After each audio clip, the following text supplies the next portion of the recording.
Hi.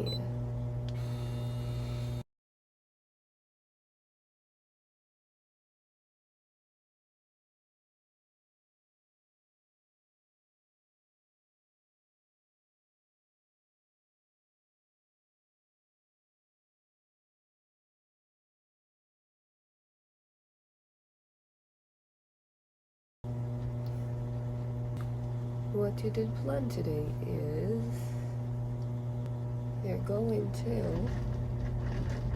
Dalagan. Na ay mga hike area dito. So excited. At 25. Wala na sila kasabot. The party started at 25 and so it sinks in.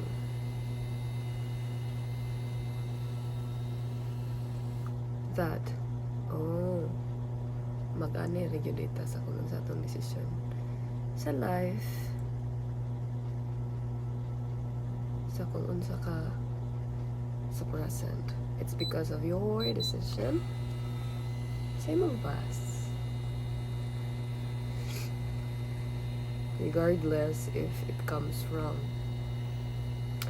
maturity, poverty,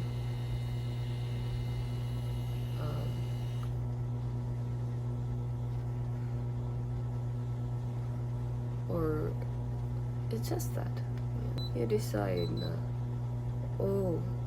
you've been choosing others before yourself, but at that age you started choosing yourself.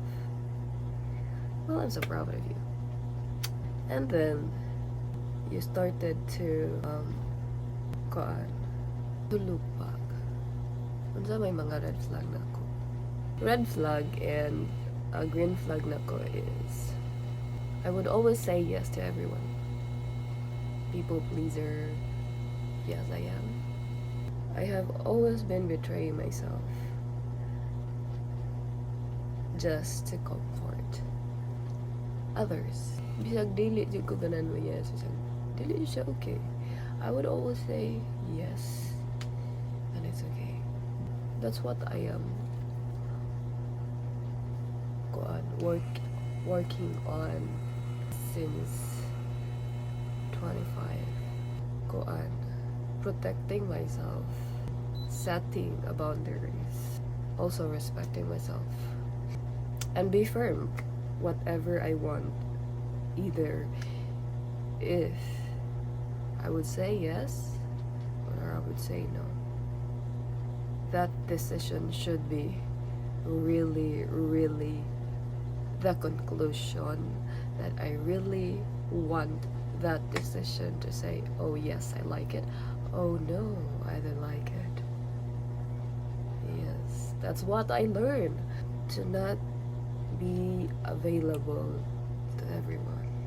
Why is that? Naman ko times nga sa sobra nimo ka-available, dili na marespeto sa ubang tao ang imuhang own time. Kay naanad man sila nga available ka for me.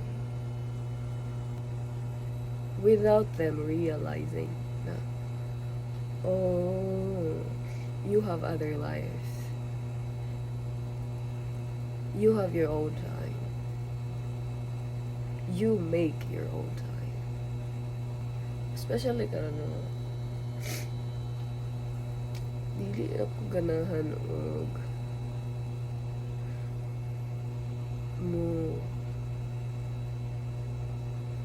mugahin or mo compromise sa akong kagalingon sa butang nga dili siya beneficial sa ako. Especially growth. No, dili ko ganahan nga kanang magsige lang kong yes niya. It could be growth for others, but for myself, it's no. Ganahan ko i-waste akong time or energy sa mga buta nga okay ra ko or malipayon ra ko nga anong buta nga I mean kuan siya ba, it's okay to waste your time sa mga tao, sa mga butang, sa tanan, kung malipayon ka na. Oh. Hindi ka na malipayon na dyan ka. Bisag dili siya mo make sense sa ubang tao ba is importante is gusto dyan na ni mo nga butang buhaton. Indot siya diha i-spend para sa mga tao. Okay. Nganong magsige mo kag sunod or gukod or kuyog anang mga tao wala na align sa imuhang kalipay or wala na align sa imuhang gusto. Just because you can say no. But I don't know how to explain. Parang ano siya. Kanang bahala lang ma-compromise ang imuhang own kagustuhan. Ka para lang dili malain ang ubang tao ba. Gusto ko ba ma-maintain bisa nga respeto ka sa uban na agyapon ay mo respeto sa imong pagalingon.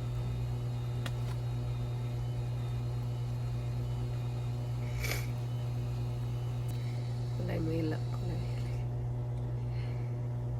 realize ano na ko no kay mo impact man gyapon gud siya sa imuha gyapon ang resulta.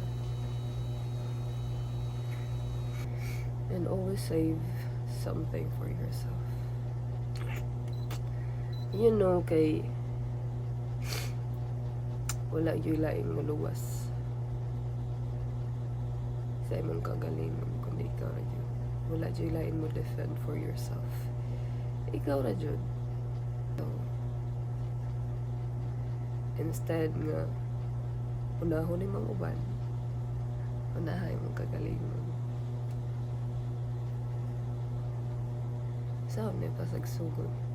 Actually, dili sad ko expert, pero it's ila-ilaha lang imong kagalingon.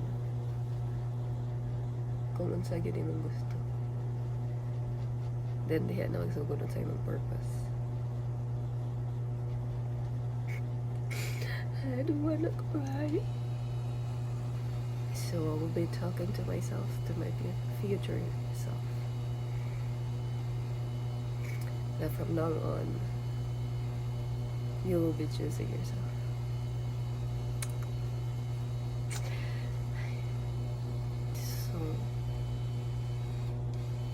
So I'm starting naman nga if dili gyud ko ganahan maingon ko dili pero na time na di ba jud ko kabalibad no pero dili man na siya nga na I let them be on the first na siya trial like try na ko what if they know ko yung ganahan na ko na di ba so yes ako siya one time and then if dili na ko ganahan that's when I say oh sorry dili ko ganahan but sometimes I good mo kay bawon uban tao na ay respeto ay lang yun ta sa kuan mo isig kinabuhi sa tao dili kay atuo imuhuro na lang tanan okay? Ay ang thought man God is ay marag okay ra man na siya so okay ra i-partner no you don't know everything Pwede ka mo man? so always ask permission gusto ka access sa life sa tao. Hi guys! Pero kani siya, wala na siya nang may kuan uy permission. Yeah. Wala dyan na siya ng permission mag-access, wala. Saan sa ba? Pina-VIP na siya nga access card. Kita ba? Wala na siya ka ng permission. Wala na siya permission. Nagbuot radyo na siya. Yeah. Mo na karon nga 5 na may katuig sa iyang pagbuot-buot. Nagbunga jud. Ang tiyan. Yay.